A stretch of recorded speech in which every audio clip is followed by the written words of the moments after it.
पेड़ों पे चिड़िया है तो गीत गाएंगी नदियाँ, माँ की लोरी जैसे होते हैं नदियों के गीत।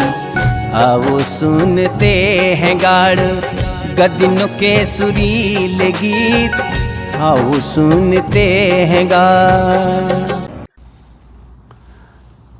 नमस्कार, मैं हूं डॉक्टर हरीश लखेड़ा। संपादकीय न्यूज़ चैनल में आपका स्वागत है। हिमालय लोक चैनल के इस सहयोगी चैनल को लाइक और सब्सक्राइब अवश्य कर दीजिए। इस बार मैं एक उपभोक्ता के नाते आपसे बात कर रहा हूं और मेरी केंद्र सरकार और प्रधानमंत्री नरेंद्र मोदी जी से आग्रह है कि वे किसानों की बात तो आपने सुन ली, एक उपभोक्ता के नाते हमारी बात भी सुने। प्रधानमंत्री जी, हम लोग जो अनाज, राशन पानी, सब्जी, फल वगैरह जो बाज़ार से ख़रीदते हैं, क्या उसकी गारंटी है कि वो जहरीला नहीं है? क्योंकि आमतौर पर रिपोर्ट आती हैं कि जब विदेशों में हमारा देश का जो इस तरह का अनाज या फल वगैरह भेजी जाती हैं तो उनको अक्सर वापस कर दिया जाता है, क्योंकि उसमें इतना कीटनाशक जहर दिखा जाता है कि जो एक लिमिट से ज़्यादा होता है। लेकिन भारत के संदर्भ में, भारत की सीमाओं के भीतर ऐसा शायद नहीं है।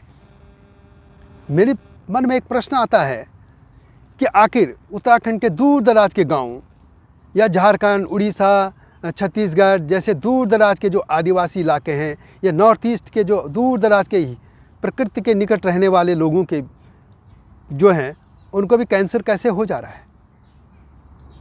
और संभवतः एक पत्रकार होने के नाते और जो भी मुझे अनुभव और लोगों से पढ़ा लिखा सुना, उससे ये अनुभव होता है कि ये जो पीडीएस से जो अनाज गांव में जा रहा है वो इतना जहरीला है कि उससे इनको कैंसर हो रहा है, क्योंकि उसमें इतना कीटनाशक और उसमें इतना खाद और वो है एक लिमिट से ज़्यादा है और उससे वो लोग बीमार हो रहे हैं। और आप कोई भी देख सकता है कि यहाँ दिल्ली के एम्स में चले जाइए, सफदरजंग चले जाइए, वहाँ पे जो बाहर लेटे लोग हैं, बिहार के लोग देखिए, झारखंड के लोग देखिए, आखिर इन लोगों को कैसे जहर हो रहा है? इनके शरीर में कहाँ से आ जा रहा है? नदियाँ तो पहले ही हमने ख़त्म कर दी, वो जहरीला पानी तो हम पी रहे हैं, लेकिन अनाज भी हमारा इस तरीके से शुद्ध नहीं है।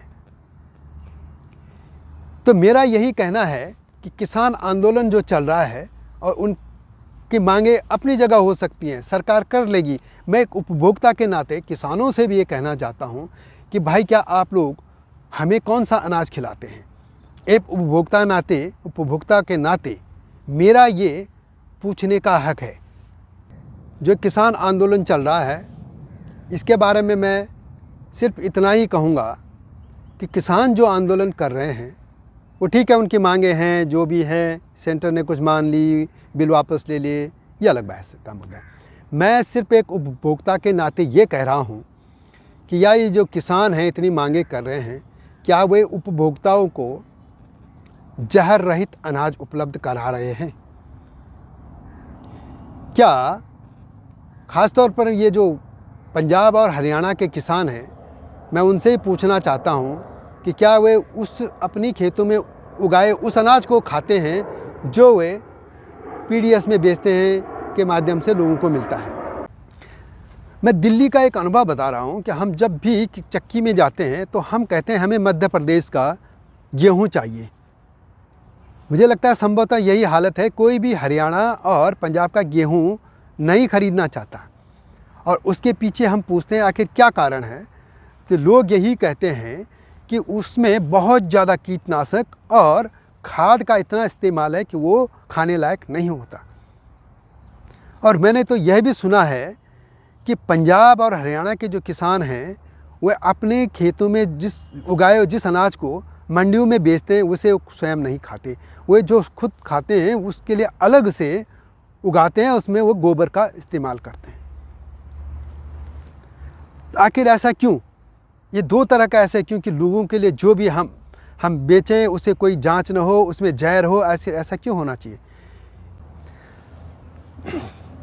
मुझे लगता है कि किसानों को ये जो हम लोग सभी अन्नदाता कह रहे हैं वो गलत है। अन्नदाता सिर्फ भगवान होता है।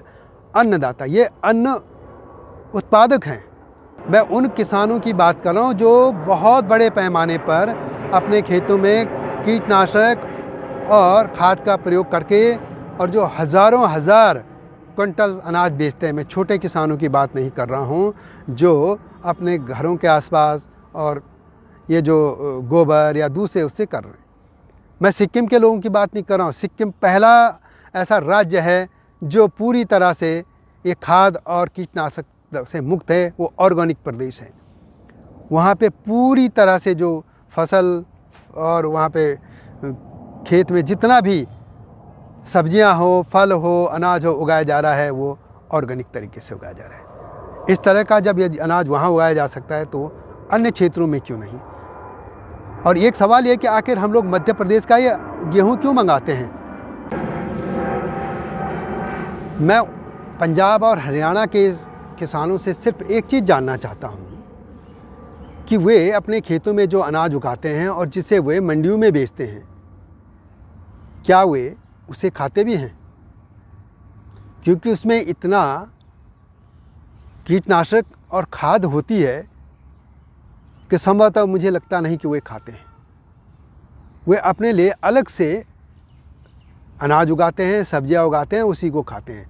लेकिन जो मार्केट में आता है संभवतः उसको नहीं खाते, क्योंकि एक जर्नलिस्ट होने के नाते और पंजाब, हरियाणा और चंडीगढ़ के एक अखबार में काम करने के दौरान मुझे ये अनुभव हुआ और ये जानकारी भी मिली कि वे इस अनाज को नहीं खाते। दिल्ली में हम लोग जो गेहूँ मंगाते हैं किसी भी चक्की में जाके कि गेहूँ हमें मध्य प्रदेश का चाहिए, हम पंजाब हरियाणा के गेहूँ नहीं मांगते और संभवतः कोई भी नहीं मांगता। उपभोक्ताओं को इस मामले में जागरूक होना पड़ेगा कि आखिर ये किसान हमें क्या खिला रहे हैं। यदि किसानों की सरकार सुन रही है, उनका इतना ध्यान रख रही है, तो क्या किसानों की जिम्मेदारी नहीं है कि वे लोगों को बिना जहर का अनाज खिलाएं? ये जहर हम कब तक खाते रहेंगे? मेरा मोदी जी से विनम्र अनुरोध है कि इस तरह का भी कोई कानून बनना चाहिए और यह गारंटी होनी चाहिए या सुनिश्चित किया जाना चाहिए कि हम जो खाना खा रहे हैं उसमें एक तय सीमा से ज़्यादा कीटनाशक दवा न हो, उसमें खाद का भी इतना प्रयोग न हो, एक सीमा तक होना चाहिए। यह सुनिश्चित किया जाना चाहिए। संपादकीय न्यूज़ का यह अंक आपको कैसा लगा? वीडियो में कमेंट अवश्य करें और नई वीडियो का इंतज़ार कीजिए। जय भारत, जय हिमालय।